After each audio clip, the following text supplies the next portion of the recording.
Welcome to Think Pride. I am Kyriakos Gold, and tonight we're celebrating all the colors of the rainbow.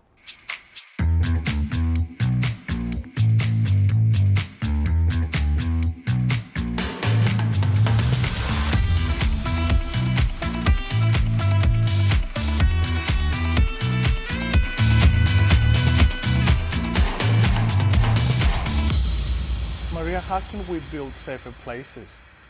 I think the point about safety is that it is also experienced very personally and individually.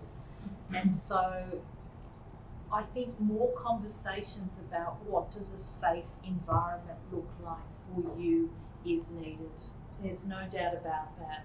And I think, Todd's point about a board can often end up with a token representative who is in effect asked to represent a whole community and expected to do so in an environment that must feel incredibly unsafe.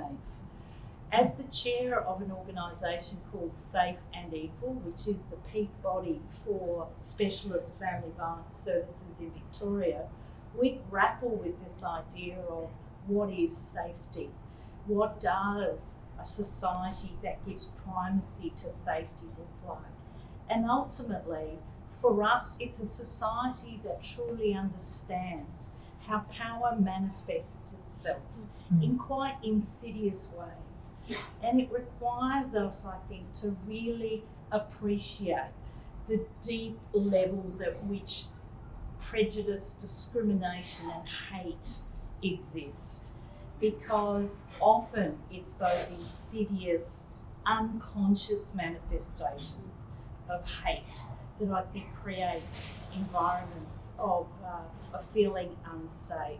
So really, I think collectively we also need to be able to work together to not only respond to crises when they happen, but to anticipate what our workplace environments, what our home environments, what our public spaces look like when they effectively deny people place and voice, when by virtue of our very structures and policies and organisations, we exclude people for no other reason but the fact that they don't feature in our conversations. The great work that I do with Margherita Coppolino, who's over there, and I really do hope, I think when I think about the work that people with disability, and particularly people of colour and those coming from backgrounds, nothing about us without us. It has been people with disability movements around the world that I think have demanded that human is put firmly back into human rights, because to this very day, the fact that we debate who and what is human is astounding and a stain, I think, on all of us. As an ally, I want to pick up the point of human rights, because and definitely I should be one of the people that should step away, and I'm always happy to step away, and I'm sitting next to an amazing ally here, Marnie. I think for some people still, and we see it too often at AGMC, privilege is a luxury.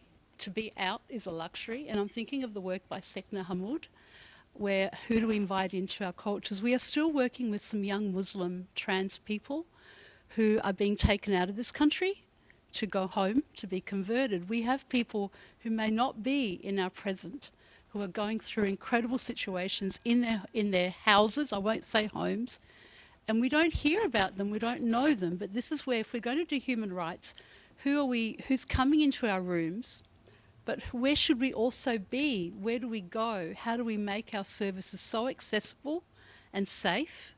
Because at AGMC, as Judy knows, Margherita knows, Maria, we hear too often of these people out there who have nowhere to go. You picked up something about palliative care, Todd. Right now, we've just finished a project with Palliative Care Victoria. Legally, Palliative Care Victoria is right out there.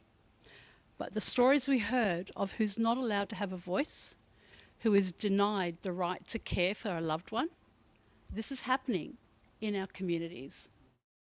The palliative care sector is very, very fascinating because we have to, it's a reminder just how much work needs to happen because we still have to write an LGBTIQ plus palliative care policy. Yes. Like we can't even die appropriately or safely. Like that's how far it has gone to the point where, you know, when you talk about the humanity of who we are, there's no dignity in death for some LGBTIQ plus people. And I think that's, you know, who's responsible for remedying that? Is it the community? Is it at a government level? Is it an organisational level? You know, I believe it's a mix of both and everybody, but the onus of responsibility we all must take, and we all must have that, because for many of it, you know, and I've worked with many of you in this room, you know, we're often one out in community and singled as the only one that is doing this, the only one broadcasting, the only one, you know, leading an entire new emerging organisation, the only one present at a trans pride rally. And for how long do we have to do that? You know, I often, and I'll probably cop some heat for this, but the level of white gay men that do not turn up to events anymore that are based around intersectionality is visible. It's the wrong visible. You know, marriage equality was great for them because it was one step closer for them to be fully citizen, you know, a full citizen. But they've stopped turning up. Why? Todd mentioned about why gay white men aren't turning up to events and celebrations, and I am obviously not a gay white man, but I'm going to make a guess, and I think it comes back to visibility and our conversation earlier, and we were asked how can we increase visibility. I feel as an observer that perhaps the story of gay white men is well known, but the stories of others is not.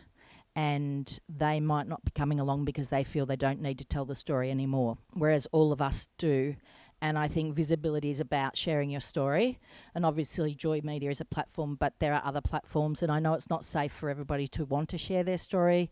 But if you do, I think that telling people your experiences is how we educate everybody else. And that's what builds our visibility, is because when people understand who we are and what our story is, I think they will encourage us to do that even more. I hope you don't mind me saying that you've really done wonders for Joy. Oh, thank you. How was that? How I know it was a very difficult time, but Yeah. to the extent that you want to share, Yeah. what were the challenges Yeah. and what did you do really well? The challenges when I first came to Joy were that, number one, Joy was financially destitute. There's no other way to say it. Also, the group of people who were working and volunteering at Joy were incredibly divided, hurt, disenfranchised, I guess, with the organisation.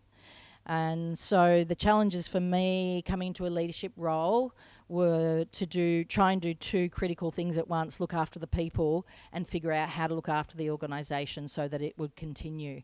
And so there was a lot of work to be done to go beg, borrow, steal, ask for help, I guess, firstly for the financial rewards, and the government really helped us out at that point, as did the City of Melbourne. But secondly, try and put my arms around the Joy community and say, I know a little bit about what had happened before I got there, but not everything. And while we might be 250 very talented people, we're one family, and we need to start thinking of each other as family. And of course, naturally, I was treated with a little bit of, well, why, who are you and what are you doing? So I guess a lot of my job was to hopefully show people that I was here with the best of intentions to actually rebuild what I think is an absolute gem for our community. And I don't know if everybody is aware of how rare it is to secure a community broadcasting licence in Australia. It is a rare thing, and we all need to leverage the absolute hell out of Joy. And so my job now is to make Joy as accessible to everybody as possible. An example of the work we're doing is we partnered with, of all people, BHP, but to BHP's credit, they funded us to reach out to rural, regional and remote LGBTIQA+, or rainbow people, as I like to say, rainbow people, to be able to train them how to record a story on their iPhone and send it to Joy to use our platform. And we want to keep doing that work, and we will keep doing that work. And there are many ways that you can share a story safely. And I really encourage everybody to think about doing that. And it doesn't have to be a live to air radio show, which is incredibly daunting, I think, for many people. Would I be right in, looking at everybody nodding? It is daunting to get behind a microphone, even like this, but knowing there's 600,000 people listening every month, that's a big thing. Whereas for a podcast, it's very discreet, and you can do that in a room by yourself, or you can record yourself on a radio on an iPhone. So I hope that's a good answer to, what were the challenges. The challenges were there. They're still there. Todd identified, we are a white board at Joy. We need to foster leadership for, people of colour, for First Nations people, for people living with disability, although Joy does actually have a representation of that community. We don't have many people of multi-faith, multicultural people at Joy, and we really want to see more of that happen. Learning how we can best do that is our journey right now. When it comes to showing up for other people within the community and supporting the community, I think for myself, I firmly believe in showing active allyship and actually stepping into spaces. I know we're talking about white cis men, gay men not showing up in these spaces, but I think it's around showing that active allyship to other communities. I think minorities support each other really well, in the sense that I know the trans community is incredibly supportive of people of colour and First Nations communities, and vice versa in those spaces, because we understand what it feels like to be discriminated against, to be marginalised, and we support each other in those spaces. So I think when it comes to having active allyship, it's around other people within our community, whether it's the LGBTIQA+ community or if it's cis heteronormative people in society. It's around being an active ally and stepping into those spaces that you might not normally step in, taking a seat and just showing support. You had a speech at the Wheeler Centre. Yes, What I was did. that about? It's about a book called Nothing to Hide. I'm one of the published author. The title is called The Art of Not Giving a Fuck, which I master it now. I just want to echo what you said earlier with Joy. I actually work at 3CR, Quarrying the Air. And I think 3CR, we are very visible when it comes to First Nation people and people of color. We make it visible that we support them, and we put them right at the front first. I guess this is why sometimes with Joy, there's a bit of intimidation for people of color to join Joy, because there's not much of visibility over there. And come back to my book. Am I speaking about my book? Okay. Okay, my book is about it's a little bit about my journey, my memoir, being a trans woman of color who also grew up in Singapore. There's a lot of prejudice, and also there's no law to protect us until I came here to Australia, and I learned about my self-worth and about my trans rights here. Being in my era, a lot of my generation as well, most of us we are sex workers, and we because that is a safe space for us, because we get to meet our community and also learn about boundaries with men through sex work. So yeah, that's a bit more about my book, but you can buy my book and read it. Building safer spaces there's twofold. First of all, it's about making sure that everybody has an understanding of appropriate languaging. So, for example, I use she, her, and then if I'm going into a particular space, I will normally say, well, cultural safety for me means whatever it does, so that I will feel safe in that space. And I quite often say that cultural safety for every individual means something different. So ask the question, what is your cultural safety? What can we do for you to feel safe to come into this space?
Thank you everyone for thinking Pride with us. I'm Kyriakos Gold. Good night.